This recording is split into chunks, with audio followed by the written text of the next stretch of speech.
राम राम सभी को।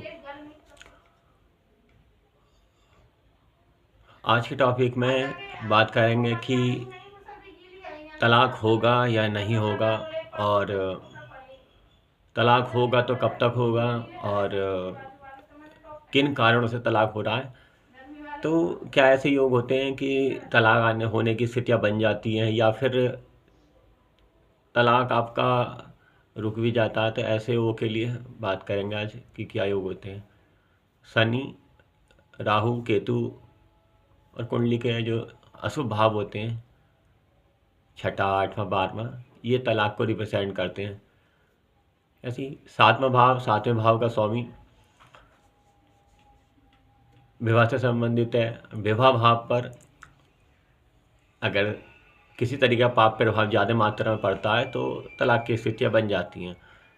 अगर पहले तो ये समझिए कि तलाक होता क्यों है।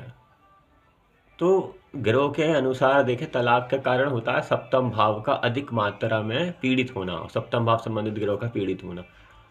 सप्तम भाव का स्वामी, सप्तम भाव का कारक पुरुषों की कुंडली शुक्र, स्त्री कुंडली में अगर गुरु पीड़ित अवस्था में है तो आप मान के चलिए कि ऐसे व्यक्तियों का अधिक मात्रा में पीड़ित हो, और तो ऐसे में तलाक की स्थितियाँ बन जाती हैं।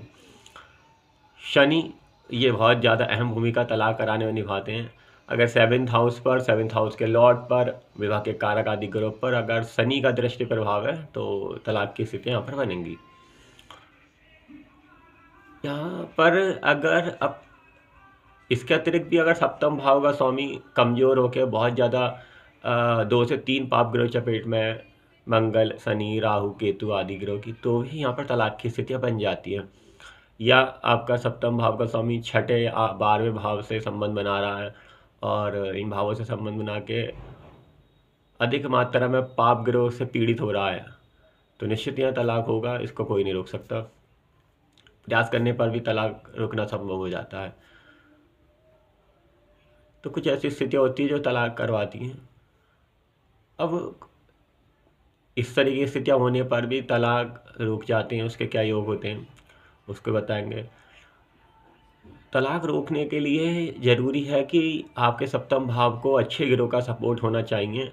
सप्तमेश को अच्छे ग्रह सपोर्ट हो, सप्तमेश अच्छी स्थिति में बैठा है आपका तलाक योग होने पर, तो आपका ऐसे में तलाक रुक जाता है।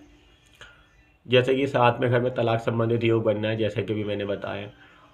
तो ऐसी स्थिति में अगर आपका 7वें घर से बृहस्पति का भी संबंध बन रहा हो, बृहस्पति 7वें भाव को देख रहे हों, 7वें भाव के स्वामी भी बृहस्पति के साथ संबंध बना के बैठे हों, और बृहस्पति आपको बहुत मजबूत स्थिति में है, तो ऐसे में परेशानियां होती हैं।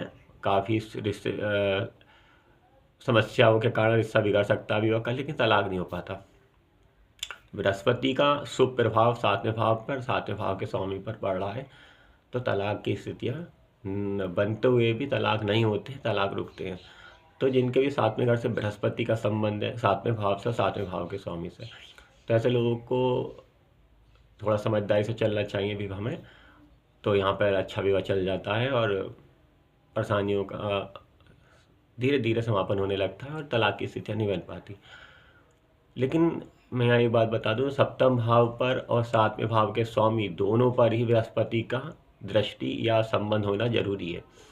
7वें भाव से भी, 7वें भाव के स्वामी से भी अगर संबंध है बृहस्पति का, तो इस स्थिति में जरूर तलाक की स्थितियाँ बनते बनते रुकेंगी, तलाक नहीं हो पाएगा। अब साथ में आप ये भी देखिए कि अगर बृहस्पति कारक है, कुंडली का कारक का मतलब है कि त्रिकोण का स्वामी हो, खासकर त्रिकोण भावों का, या त्रिकोण का स्वामी हो के केंद्र भाव के स्वामी के साथ बैठा हो, या केंद्र का स्वामी हो के त्रिकोण भावों के स्वामी के साथ बैठा हो, तो आपका एक तरीके बृहस्पति कारक बन जाता है। कारक होने से क्या होता है, उसके अंदर इतनी सकारात्मक ऊर्जा आ जाती है कि वो आपकी बड़ी से बड़ी समस्याओं को दूर करने में सक्षम होता है। तो इस तरीके की स्थिति अगर चार्ट में है तो तलाक रुकेगा। अब कुछ मैं उदाहरणों के माध्यम से बताता हूँ कि तलाक रुकने की स्थिति होती है। देखिए, बृहस्पति तो रोक ही सकते हैं तलाक को। इसके अलावा भी अगर 7वां भाव शुभ कर्तरी योग में है, सप्तमेश की स्थिति अन्य शुभ प्रभाव में है तो भी तलाक रुक जाता है तलाक के योग होने पर। बस इतना हो सकता है पर कि ग्रह दशा खराब आने की वजह से स्थिति तलाक होने तक पहुंच गई है, पति पत्नी के भी संबंध बिगड़ गए ज़्यादा, ये स्थितियाँ हो सकती है ग्रह दशाएं खराब आने की वजह से। लेकिन जैसे ही ग्रह दशा अनुकूल होती हैं, अच्छी ग्रह दशा प्रारंभ होती हैं जीवन में, खराब ग्रह दशा समाप्त होकर अच्छी ग्रह दशा शुरू होती हैं, तो जो भी तलाक की स्थितियाँ बनी थी या संबंध खराब हुए थे पति पत्नी में, वो धीरे धीरे ठीक होने लगते हैं। तो आप समय का इंतजार कीजिए, हो सकता है ग्रह दशा खराब चल रही हो जिसके कारण संबंध पति पत्नी खराब चल रहे हैं और तलाक की स्थिति ना बने। तो फिलहाल पहले कुंडली देखना पड़ेगा कि सप्त विवाह के योग चलने के योग हैं या नहीं। अगर योग हैं तो इंतजार करिए समय का, अच्छे समय आने का, इससे तलाक रुकेगा। साथ में जो ग्रह सातवें भाव को पीड़ित करके तलाक की स्थितियाँ बना रहे हैं तो उन ग्रहों की शांति का उपाय करिए, बृहस्पति को मजबूत करिए। जो ग्रह अन्य प्रकार से बचाव कर रहे हैं विवाह में उनको मजबूती दीजिए उपाय करके, इससे तलाक रुकेगा। और जो पाप ग्रह शादी को खंडित कर रहे हैं या तलाक की ओर लेकर जा रहे हैं उनको शांत करिए तो तलाक होते होते बचेगा। अब अगर तलाक हो की स्थितियाँ बन भी रही हैं तो यहाँ पर सातवां भाव और सातवें भाव पर शुभ प्रभाव होना अनिवार्य है। अगर सातवें भाव के स्वामी पर बृहस्पति का या अधिक मात्रा में कोई शुभ प्रभाव नहीं है तो तलाक के योग होने पर तलाक होगा, उसको टाला नहीं जा सकता। तो आप यहाँ देखिए कि कोई बचाव वाले अच्छे योग है, बृहस्पति का पूर्ण रूप से सपोर्ट है सातवें भाव या सातवें भाव के स्वामी को या नहीं है। अगर नहीं है बृहस्पति का सपोर्ट तो यहाँ तलाक रुकना मुश्किल है। इसके अलावा भी अगर अन्य 3 शुभ ग्रह और होते हैं, शुक्र बुध चंद्र, अगर इनका भी दृष्टि के द्वारा सप्तम भाव सप्तमेश को सपोर्ट मिल रहा है और सप्तमेश बलीय अवस्था में शुभ स्थान में विराजित है तो भी तलाक की स्थितियाँ रुकेंगी यहाँ पर। तो यहाँ पर फिलहाल अच्छा प्रभाव देखना पड़ेगा। अगर तलाक बचने के इस प्रकार शुभ ग्रह सपोर्ट करके तलाक को रोकने का प्रयास कर रहे हैं, तलाक न होने की स्थितियाँ बना रहे हैं, तो यहाँ पाप ग्रहों की शांति करिए, इससे तलाक होते होते नहीं होगा और स्थितियाँ भी नहीं बनेंगी। दूसरी बात, कुछ लोग जल्दबाजी में तलाक की और अप्लाई कर देते हैं संबंध खराब होने पर ज़्यादा ही। तो देखिए तलाक के योग ना हो तो आप तलाक के लिए अप्लाई ना कीजिए। इससे ये होगा कि अगर आपने योग अप्लाई कर दिया तलाक के लिए और योग नहीं है तो फिर केस आपका बहुत लंबा चलने वाला है तलाक का, सिर्फ तारीख पड़ेंगी और कुछ नतीजा निकल कर नहीं आएगा, ना तो तलाक हो कर देगा और आप अपने विवाह को जो चल रहा था उसको भी वो ख़राब कर लेंगे। तो इस तरह तलाक ना हो तो तलाक के योग ना होने पर विवाह को सुधार करने के उपाय करके थोड़ा विवाह को अच्छा से चलाने का प्रयास करें तो आपके लिए अच्छा है। अन्यथा कोर्ट कचहरी के चक्कर लगने हैं और कुछ नहीं होना, तलाक होकर नहीं देगा क्योंकि बचाव के योग है तो आप तलाक किसी भी स्थिति में नहीं होगा, ये मैं आपको बता दूं। इससे समय की भी खर्च होना है आपका और पैसे की बर्बादी होगी। इसलिए एक बार कुंडली में प्रयास करें देख के कि तलाक के योग हैं या नहीं है तो ही अप्लाई, देखिए होंगे तो आप अप्लाई कर देंगे, पर फिर भी अगर योग नहीं है तलाक के तो अप्लाई ना करें, तलाक के लिए यही अच्छा है। ठीक है, जो बचाव के योग हैं तो आप विवाह को बचाने का पूरा प्रयास करें, ज्योतिषीय उपाय करें, इससे रास्ता मिलेगा। तो कुछ इस तरीके से आप अपनी कुंडली में देखिए कि क्या स्थितियाँ बन रही हैं और बचाव के उपाय मिलेंगे। अब साथ ही कुछ उदाहरणों के माध्यम से मैं बताता हूँ कि ये कैसे बनती हैं स्थितियाँ। जैसे मान लीजिए किसी भी जातक या जातिका की मेष लगन की पत्रिका है तो मेष लगन में सातवें भाव के स्वामी शुक्र देव होते हैं जो कि खुद विवाह के कारक भी हैं। तो ऐसे में देखिए अगर बृहस्पति शुक्र ग्रह सप्तम भाव में बली होकर बैठे हैं या सप्तम भाव को बली होकर देख रहे हैं और शुभ प्रभाव में है तो इस स्थिति में आपका विवाह लंबा समय तक चलेगा परेशानियाँ होने पर भी।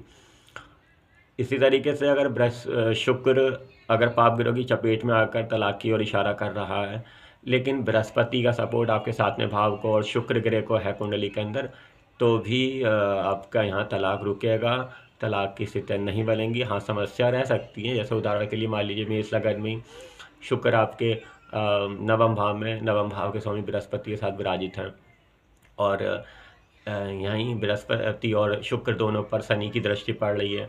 राहु साथ में बैठे हुए हैं, मंगल भी साथ में घर में बैठे हैं या साथ में शुक्र को देख रहे हैं। ऐसे में स्थितियाँ काफ़ी बिगड़ेंगी विवाह में, निश्चित ही परेशानियाँ काफ़ी ज़्यादा मात्रा में आएंगी। ऐसी भी स्थितियाँ बनेंगी कि तलाक की ओर जाएँ। ये सब तब होगा जब आपके ऊपर सप्तम भाव संबंधित नकारात्मक ग्रह दशा आएंगी। शुक्र की दशा आएगी यहाँ पर, तो ऐसा देखने को मिलेगा, या अन्य कोई खराब ग्रह दशा आए उसके साथ शुक्र की अंतर से आ जाए तो भी ऐसी स्थितियों का सामना करना पड़ेगा कि विवाह संबंधी खराब हो, या शुक्र ग्रह का गोचर, बृहस्पति का गोचर खराब चलेगा तो भी समस्या आएंगी। लेकिन ऐसे समय पर आप धैर्य रखें, क्योंकि आप बचाव है, बृहस्पति का पूरा सपोर्ट आपके सप्तम भाव के सभी शुक्र को है, इसलिए यहाँ पर तलाक की स्थितियाँ नहीं बन रही हैं।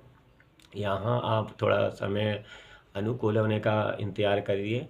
साथ में जो सप्तम भाव को, सप्तमी शुक्र को पीड़ित कर रहे हैं ग्रह मंगल, शनि, राहु आदि, उनकी शांति का उपाय इस समय करिए। अधिक से अधिक शुक्र को, बृहस्पति को मजबूत करने के उपाय करिए, इससे विवाह बचेगा और लंबे समय तक चलेगा। ऐसी स्थिति में तलाक के लिए अप्लाई ना करें। मैं फिर बताएं तो समय खराब होगा तो विवाह में दिक्कतें बहुत ज़्यादा बढ़ेंगी, तलाक तक की स्थितियाँ पहुँच सकती है, पर तलाक यहाँ नहीं हो कर देगा। दूसरा उदाहरण लेते हैं। अब मान लीजिए आपकी पत्री का मिथुन लगन की है, यहाँ सप्तमेश स्वयं गुरु होते हैं। मान लीजिए किसी जातिका की इस कुंडली है तो यहाँ साथ में घर के स्वामी और कारक गुरु ही बनेंगे, क्योंकि पति का कारक गुरु ही होता है। अब यहाँ पर गुरु पूर्ण रूप से मान लीजिए, और सातवां भाव भी शनि, राहु, केतु जैसे ग्रहों के प्रभाव में है, और गुरु को और साथ में घर को किसी प्रकार का शुभ ग्रहों का, जैसे शुक्र है, बुध है, चंद्र आदि हैं, ऐसे ग्रहों का कोई सहयोग नहीं है, तो यहाँ पर फिर तलाक की स्थितियाँ जरूर बन जाएंगी, तलाक होगा ही। ठीक है, क्योंकि शनि, राहु, केतु इन ग्रहों का प्रभाव आपके सप्तमेश और सप्तम भाव पर होने पर तलाक की स्थितियाँ जरूर बनेंगी। तो यहाँ पर तो फिलहाल बचाव नहीं हो पाएगा, यहाँ पर तलाक होकर रहेगा, ये बताऊँ मैं। और ऐसे ही कुछ स्थितियाँ ये होती है कि आपका नववांश कुंडली होती है, अगर नववांश भी अगर आपका विवाह के लिए ठीक है तो भी यहाँ पर तलाक रुक जाते हैं। पहले तो ये देखिए जन्म कुंडली में क्या स्थितियाँ बन रही हैं, उसके बाद एक बार नवांश कुंडली भी देखिए। अगर नवांश कुंडली में स्थितियाँ मजबूत हैं विवाह के लिए तो भी यहाँ पर तलाक नहीं होकर देगा। इस नवांश कुंडली में कैसे जांचें कि विवाह की स्थितियाँ मजबूत हैं या नहीं, तो नवांश कुंडली में देखने के लिए सबसे पहले आप नवांश कुंडली खोलिए अपनी, वहाँ देखिए कि नवांश कुंडली का लगन और लग्नेश मजबूत है या नहीं। अगर नवांश कुंडली लगन लग्नेश मजबूत स्थिति में होगा कुंडली में और शुभ ग्रहों के प्रभाव में होगा तो यह विवाह के लिए अच्छा संकेत है। इसके बाद सातवें भाव को चेक करिए कि नवांश कुंडली का जो सातवां भाव होगा और सातवें भाव का स्वामी होगा उसको चेक करिए। अगर नवांश कुंडली या सातवें भाव के स्वामी भी मजबूत होकर शुभ ग्रहों के साथ संबंध बना रहे हैं तो यहाँ पर भी विवाह का बचाव हो रहा है, तलाक की स्थितियाँ नहीं बनेंगी। तो नवांश कुंडली का विश्लेषण करना अनिवार्य है साथ में।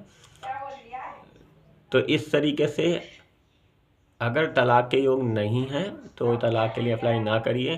तलाक के योग होने पर ही तलाक होता है, तलाक योग ना होने पर तलाक नहीं होता। हाँ, आप अप्लाई कर सकते हैं तलाक के लिए कोर्ट में, पर ये केवल तलाक के लिए आपका मुकदमा चलेगा, यहाँ पर तलाक आपका कानूनी रूप से होकर नहीं देगा। कोई ना कोई स्थिति ऐसी बन जाएगी कि बार बार तलाक होते होते रुकेगा। सिर्फ आपको तारीखें मिल सकती हैं तलाक के केस में आगे की लगातार, लेकिन तलाक ना हो ऐसी स्थितियाँ बनेंगी। ये तब बनेंगी जब तलाक होने के योग ना हो। ठीक है, हाँ, तलाक होने के योग हैं कुंडली के अंदर तो जी जल्दी तलाक हो जाएगा। ये तलाक तब होगा जब आपके सप्तम भाव संबंधित दशाएँ आएंगी और सप्तमेश की दशा हो, सप्तम भाव में बैठे किसी ग्रह की दशा हो और तलाक के योग हो, कोई बच्चा आपका योग ना हो, तो ऐसे में सप्तम भाव संबंधित ग्रह दशा आने पर तलाक हो जाएगा। तो इस तरीके से देखिए एक शादी का ये डिसीजन होता है, विवाह को चलाने का भी, तो ये बहुत महत्वपूर्ण विषय है तो यहाँ पे एक जीवन का एक अहम पहलू है शादी। तो यहाँ पर एक बार शादी के लिए विचार करिए कि मेरे कुंडलियों के तलाक के योग हैं या नहीं हैं। अगर हैं तो उसे कोई रोक नहीं सकता। अगर हाँ तलाक के योग नहीं है और संबंध भी किसी प्रकार से जीवन साथी साथ आपके खराब हो भी गए तो थोड़ा सा सुधार करने का प्रयास करिए, ज्योतिषीय उपाय करिए, समय को अनुकूल होने दीजिए। समय अनुकूल होगा तो आपके संबंध, आपके जीवन साथी आप सुधरेंगे और विवाह पूर्ण रूप से सुचारू रूप से चलेगा आगे।